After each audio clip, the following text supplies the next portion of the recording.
Hey everybody, I'm John and this is Blind Whiskey Reviews.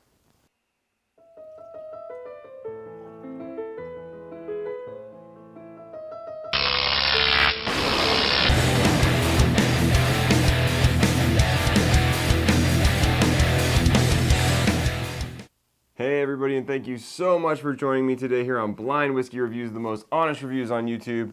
If you haven't already, don't forget to hit that subscribe button so you can know every time I'm putting out a new review. Today we're reviewing Booker's, and I'm really excited to do this one for you. I'm a huge Jim Beam fan, so this is going to be a fun one to do. Real quickly, I want to do a fun video and put myself to the test, and I want to know what is your favorite, and let's say 100 proof and up whiskey that I've reviewed so far. So out of all the whiskeys you may have seen me review, or if you haven't seen me review them yet, go back and look. Anything I've reviewed that's 100 plus proof, what's your favorite? I'm going to put a list up here. Pick your favorite one. Let me know what it is. I want to do a side-by-side blind comparison, and I want to see if I'm keen enough to put them in order and tell you which one's which. I'll obviously know which ones they are. I'm going to do maybe 3 or 4 of them, and I want to see if I can point out which one's which based on my recollection of reviewing them. So I think it'd be kind of fun to do as an extra little video to throw in. So don't forget, please answer in the poll. Tell me what your favorite review was that I've done, or even if you haven't watched the review, pick your favorite whiskey from the list, and we'll do that one. So go ahead and do that, please, and we'll get that video going soon. So let's not wait any longer. Let's get to the review.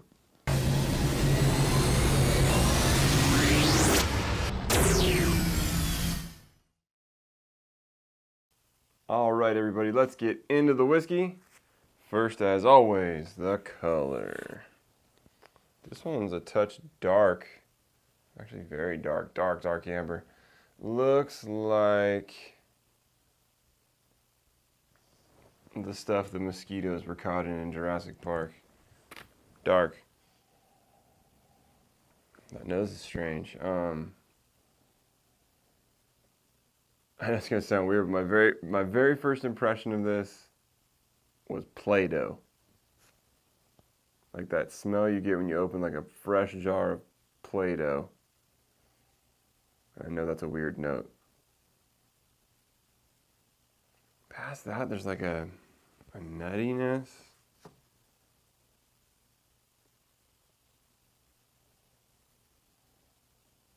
Vanilla. There's some fruits buried in there. Cherry, perhaps?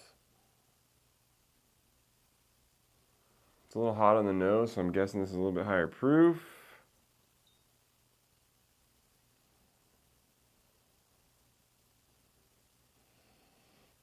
Huh.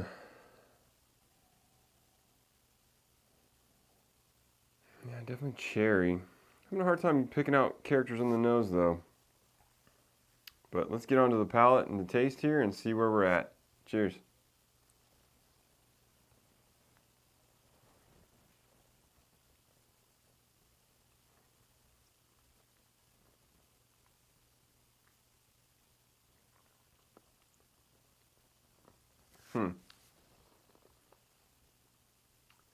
Definitely hot.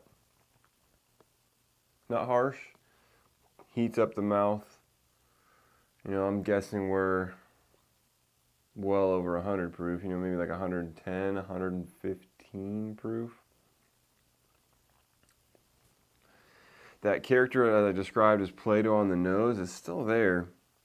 I wish I could give you a better descriptor of it, but I mean, it's really what it tastes like.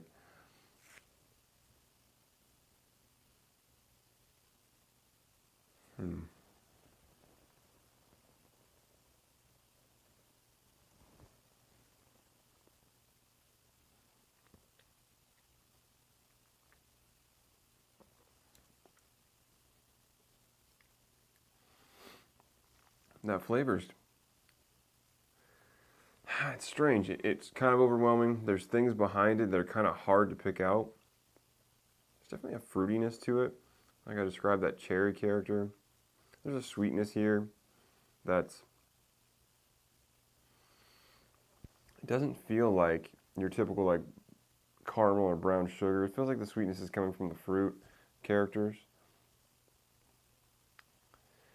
Not a lot of notes in there though, so it's, you know, there's these few notes and they're pretty dominant throughout the whiskey, and I'm not getting a lot of change of character. Let me take one more sip and we'll add some water, and hopefully that'll open it up a little bit and let us get some more characters out of this thing.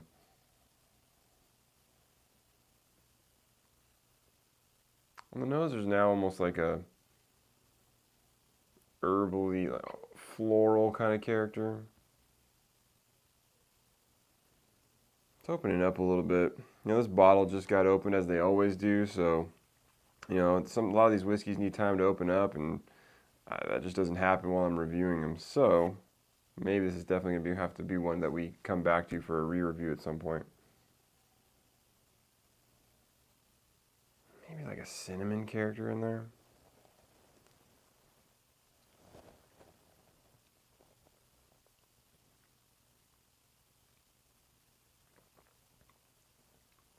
I feel like there's a spiciness on the back end that's starting to come through. Cinnamon. Like I said, there's some kind of herbal note in there. Let's add a little water, hopefully that'll help. Maybe we'll add more than a little.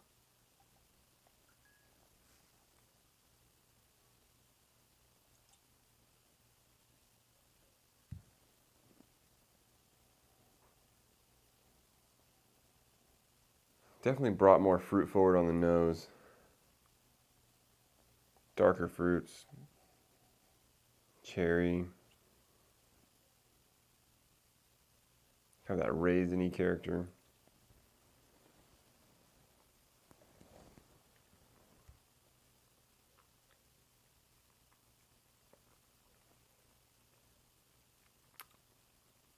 Brought some of the heat down. Brought up some of those fruity notes. Brought down that Play-Doh character.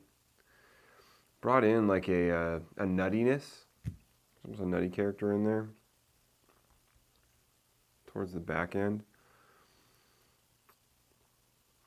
Finish on this one's medium. You know, it doesn't stick around too long in your mouth, sit there and change characters, but it's not bad. It's just not super complex at this point, but I feel like this one really needs to open up. You need to get some airtime. I mean, I felt like even as I've been sitting here going through the whiskey, there's been a few changes. So I'm wondering if a little airtime is going to do this one some good. But as it sits right now, I'm going to give this, it's not bad. It's just not overly complex, which is, you know, what we look for in a good whiskey. It's something that's interesting and changes. It's like in that high 70s, 80 range. I'm going to re-review it. So at this point, I think I'm going to give it a 78. It's good. It's solid. It's just, it needs to open up some for sure. So let's see what it is.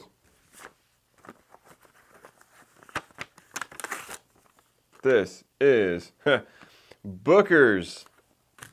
So we were definitely knew it was a high proof one, and it's probably even higher than I guess, because I think the Bookers are typically up in that, you know, 120 plus ish range. But before we start speculating, let's go grab that bottle and we'll talk about it a little bit more.